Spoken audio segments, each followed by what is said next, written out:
We mentioned that in this course only one type of sampling is considered, and that is the simple random sample.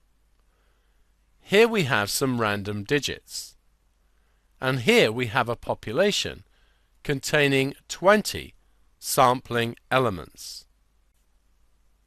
Let's use the random numbers to take a sample of 3. We choose a random place within the digits to start. Let's suppose we start here. Taking the digits in pairs, we have 43. We don't have a 43. Then we get 99. We don't have 99. 57. We don't have a 57. We don't have an 82, but we do have element 15. So 15 would be in our sample.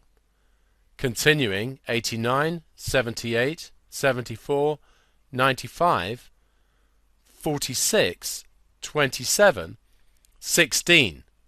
We have a 16, so 16 is in our sample.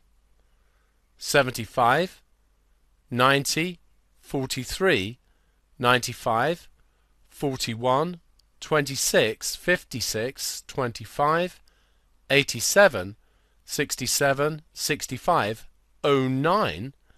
So 9 is in our sample. We've now chosen our sample of 3.